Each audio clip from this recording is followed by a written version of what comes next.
ஆச்சி Royal gulab jamun packs ஒன்று வாங்கினால் ஒன்று இலவசம். மின்னம்பலம் நேயர்களுக்கு வணக்கம். இது டிஜிட்டல் திண்ணை. கரூர் சம்பவத்துக்கு பிறகு விஜய் ஏகப்பட்ட குழப்பத்தில் இருக்கிறாராம். அந்த குழப்பத்தோட தான் ஒரு வீடியோவும் வெளியிட்டாரு. ஆனா அது பாசிட்டிவா போறதுக்கு பதிலா செட்பேக்கா மாறிடுச்சு அப்படிங்கிற விமர்சனங்களும் வந்துகிட்டு இருக்கு.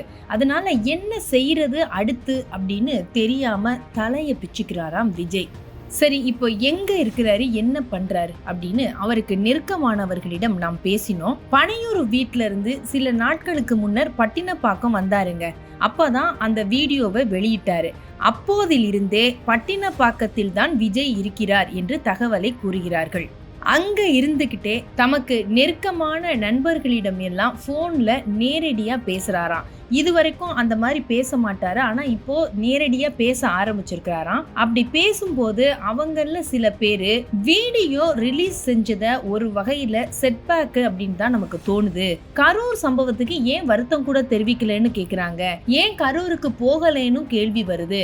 அதனால நீங்க கரூருக்கு கண்டிப்பா போறதுதான் சரியா இருக்கும் அப்படின்னு சொல்லி இருக்கிறாங்க. தாவேகாவுடைய மாவட்ட நிர்வாகிகள் சிலரிடமும் விஜய் பேசி இருக்கிறாரு. அவங்க என்ன சொல்லிருக்காங்கன்னா, வீடியோ வெளியிட்டது நல்ல விஷயம்தான், ஆனா கொஞ்சம் விமர்சனமும் வரதான் செய்யுது. நீங்க கரூருக்கு போய் ஆறுதல் சொன்னா அது கொஞ்சம் சரியாகிறதுக்கு வாய்ப்புகள் இருக்கு அப்படின்னு அழுத்தமா சொல்லி இருக்கிறாங்க. இதுக்கு விஜய் அவங்க கிட்ட எல்லாம் பதில் சொல்லும் போது, நீங்க சொல்ற மாதிரி எல்லாம் இல்லையே, வீடியோவை பல கோடி பேர் பார்த்திருக்கிறாங்க, மக்களுடைய மனநிலை அரசுக்கு எதிராக தான் இருக்குதுன்னு சொல்றாங்க அப்படின்னு நம்பிக்கையோட அவங்களுக்கு திரும்ப பதில் கொடுக்கிறாராம். இப்படி விஜய் சீரியஸா பேசிட்டு இருக்கும் போதே அவங்க அப்பா எஸ்.ஏ. சந்திரசேகரும் லைன்ல வந்திருக்கிறாரு. அவரும் கூட வீடியோ வெளியிட்டது வேற மாதிரி போயிருச்சுப்பா. இதுக்கு முன்னாடி எப்படி நெல்லையில வெள்ளத்தால பாதிக்கப்பட்டவங்களுக்கு மண்டபத்துல வச்சு உதவி செஞ்சோமோ அதே மாதிரி கரூர்ல நம்ம செய்யலாம். போலீஸ் கிட்ட பர்மிஷன் கேளுங்க, அவங்களும் தரதான் செய்வாங்க, மாட்டேன்னு சொல்ல மாட்டாங்க.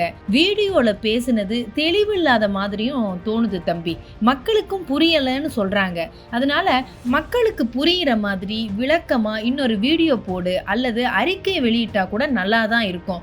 ரொம்ப கவனமா செய்யணும்ப்பா இந்த மாதிரி விவகாரங்கள்ல அப்படின்னு அட்வைஸ் பண்ணியிருக்கிறாரு. சரி, இதையெல்லாம் கேட்ட விஜய் கரூருக்கு போறதுன்னு ஒரே முடிவுக்கு வந்துட்டாரா?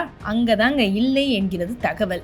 இப்படி நண்பர்கள், மாவட்ட நிர்வாகிகள் அப்படின்னு பலர்கிட்டையும் பேசிட்டு பட்டினப்பாக்கம் ஆபீஸுக்கு ஆதவர்ஜுனா, ஜான் ஆரோக்கியசாமி, அருண்ராஜ், நிர்மல்குமார், விஷ்ணு ரெட்டி அப்படின்னு எல்லாரையும் வர வச்சிருக்கிறாரு. ரொம்ப நேரம் அவங்களோட ஆலோசனை நடத்தியிருக்கிறாரு. அப்போ நண்பர்கள் என்ன சொன்னாங்க, கட்சிக்காரங்க என்ன சொன்னாங்க அப்படிங்கிற விஷயங்களை எல்லாம் விஜய் அவங்க கிட்ட ஷேர் பண்ணியிருக்கிறாரு. அந்த ஆலோசனை கூட்டத்திலையும் ஒவ்வொருத்தரும் கருத்து சொல்லுங்கன்னு கேட்டு வாங்கியிருக்கிறாரு.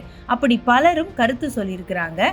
அதுல ஆதவர்ஜுனாவும் ஜான் ஆரோக்கியசாமியும், நீங்க வீடியோ போட்டது நல்லாவே ரீச் ஆயிருக்கு, மக்கள் ஆதரவு நமக்கு தான் இருக்கு, திமுக அரசு மீது தான் மக்கள் அதிருப்தியா இருக்கிறாங்க, மெஜாரிட்டி பீப்புள்ஸ் இதனால நீங்க போட்ட வீடியோவால கன்வின்ஸ் ஆயிட்டாங்க அப்படின்னு சொல்லியிருக்கிறாங்க. அதே நேரத்துல மக்களிடம் நம்ம மேல வருத்தங்களும் இருக்கு என்பதை மற்ற சிலர் வெளிப்படையாக சொல்லாம மறைமுகமா சொல்லியிருக்கிறாங்க. சரி, கடைசியில் இது என்ன முடிவுக்கு தான் வந்தாங்க? கரூருக்கு போறாங்களா இல்லையா? இந்த நீண்ட டிஸ்கஷன்ல கரூர்ல பாதிக்கப்பட்ட நம்ம கட்சிக்காரங்களுக்கு தமிழக அரசுடைய நிதி போய் சேர்ந்துருச்சு. பிரதமர் மோடியும் நிதி கொடுத்துட்டாரு. ஆனா நாம தான் இன்னமும் போய் பார்க்கல, நிதியும் தரல. கரூருக்கு போலீஸ் கிட்ட பர்மிஷன் வாங்கிட்டு போகலாம் அப்படின்னு சில பேர் சொல்லியிருக்காங்க. ஆனா ஆதவர்ஜுனாவும் ஜான் ஆரோக்கியசாமியும் அதெல்லாம் இப்ப போக வேண்டாம், திரும்பவும் கரூருக்கு போனா பிரச்சனை பெருசாகும், திமுக காரங்க மக்களை தூண்டி விட்டு கலாட்டா பண்ணுவாங்கன்னு பயமுறுத்தி இருக்கிறாங்க. கட்சியில கிரவுண்ட்ல இருக்க நிர்வாகிகள் எல்லாம் நீங்க வந்தே ஆகணும்னு விஜய் கிட்ட கண்டிப்பா சொல்றாங்க. ஆனா மேல இருக்கிற இந்த 2 பேரும் ரொம்பவே முட்டுக்கட்டை போட்டுக்கிட்டே இருக்கிறாங்க அப்படின்னு சலித்து கொள்கிறார்கள் விஜய்க்கு நெருக்கமானவர்கள். எப்பா, கட்சிக்காக உசுரையே கொடுத்திருக்கிறாங்க, அதுக்கு கட்சி ஏதாவது செஞ்சுதானே ஆகணும் அப்படின்னு நீங்க கேக்குறது புரியுது. அது பற்றியும் இந்த ஆலோசனையில் பேசினாங்களாம். பொதுவா கட்சிகள்ல இந்த மாதிரி துக்கம் நிகழ்ந்துருச்சுன்னா முதல்ல கட்சியோட கொடிகளை அரை கம்பத்துல பறக்க விடுவாங்க, கட்சி நிகழ்ச்சிகளை ரத்து செய்வாங்க. ஆனா நம்ம இதுவரைக்கும் இது மாதிரி எதையுமே செய்யலையே, அதனால கட்சி கொடிகளை அரை கம்பத்துல பறக்க விடணும்னு அறிவிங்க. அன்னைக்கு அத்தனை தாவேகா உறுப்பினர்களும் வீட்டுல இருந்தபடியே மெழுகுவர்த்தி ஏந்தி உயிரிழந்தவர்களுக்கு அஞ்சலி செலுத்தணும்னு வேண்டுகோள் வைக்கலாம்னு பேசியிருக்கிறாங்க. சரி, இந்த ஆலோசனை இப்படி பேச்சாவே போய்கிட்டே இருக்கு. கோர்ட்டு கேஸுன்னு ஒரு விஷயம் ஓடுதே.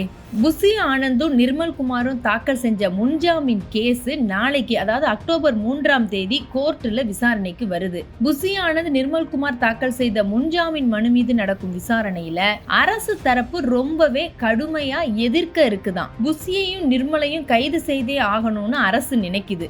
அதுக்கு தகுந்த மாதிரி வாதங்களை முன்வைக்க போறாங்களாம். ஆனா அரசு தரப்புக்கு எதிரா வாதாடணும் அப்படின்னா ஒரு ஸ்ட்ராங்கா கவுண்டர் கொடுக்கிற மாதிரியான ஆட்கள் தேவை. அந்த மாதிரி ஆட்கள் புசி நிர்மல் சைடுல இல்லை என்கிற வருத்தமாம். சரி, ஆதவ் அர்ஜுனா இப்ப எதுக்கு திடீர்னு டெல்லி ட்ரிப்பு போறாரு? பட்டினப்பாக்கம் ஆபீஸ்ல ஆலோசனை நடந்தப்ப விஜய் கிட்ட தனிப்பட்ட முறையில ஆதவ் அர்ஜுனா பேசியிருக்கிறாரு. அப்ப பாஸ்கெட் பால் சங்கத்துடைய ஆல் இண்டியா பிரசிடென்ட் நான் அப்படிங்கறதுனால அது விஷயமா டெல்லிக்கு நான் போக வேண்டியது இருக்கு. அது ஏற்கனவே செய்யப்பட்ட பயணம் தான். அதோட கரூர் சம்பவம் தொடர்பா கோர்ட்டுக்கு போயிட்டோம். கோர்ட்டு என்ன முடிவெடுக்கும், அடுத்து என்ன செய்யலாம், சுப்ரீம் கோர்ட்ல போய் ஆர்டர் வாங்கலாமா அப்படின்லாம் நான் சீனியர் அட்வொகேட்டுக்கிட்ட எல்லாம் ஆலோசிச்சுக்கிட்டு வர்றேன். அப்படியே பாஜக சைடுலையும் பேசுறேன், காங்கிரஸ்லையும் ராகுல் காந்தியை முடிஞ்சா பார்த்து பேசிட்டு வர்றேன். அடுத்து நம்ம என்ன செய்யலாம் அப்படின்னு யோசிப்போம் என்று பேசியிருக்கிறார் தனியே. இந்த சூழ்நிலையை பயன்படுத்தி சிஆர்பிஎஃப் பாதுகாப்பு தர்றதுக்கு டெல்லி முன் வந்துச்சு விஜய்க்கு. அது என்னாச்சு? டெல்லி விஜய்க்கு கூடுதலாக சிஆர்பிஎஃப் பாதுகாப்பு கொடுத்து தங்கள் பக்கம் வச்சுக்கணும்னு நினைக்குது. இதுக்கு தான் அமித்ஷாவும் ட்ரை பண்ணாரு. ஆனா விஜய் கொள்கை எதிரின்னு சொல்லிட்டு அவங்களோட சேர்ந்தா பி டீம்னு முத்திரை குத்திடுவாங்க. அது இப்போதைக்கு இது வேண்டாம் அப்படின்னு ரொம்ப தயங்கிக்கிட்டே இருக்கிறாராம். அதனால ஆந்திர துணை முதல்வர் நடிகர் பவன் கல்யாண விஜய் கிட்ட பேச சொல்லி இருக்கு டெல்லி. இது புதுசா இருக்கே. ஆமாங்க, சக நடிகர் அப்படிங்கிறதுனால இது ஒர்க் அவுட் ஆகும் என டெல்லி இந்த ரூட்டை பிடிச்சிருக்கான். ஆனாலும் இன்னும் விஜய் பயத்திலும் குழப்பத்திலுமே இருக்கிறாராம். ஆச்சி ராயல் குலோப் ஜாமன் பேக்ஸ், ஒன்று வாங்கினால் ஒன்று இலவசம். மின்னம்பலம்.com, தமிழின் முதல் மொபைல் பத்திரிகை.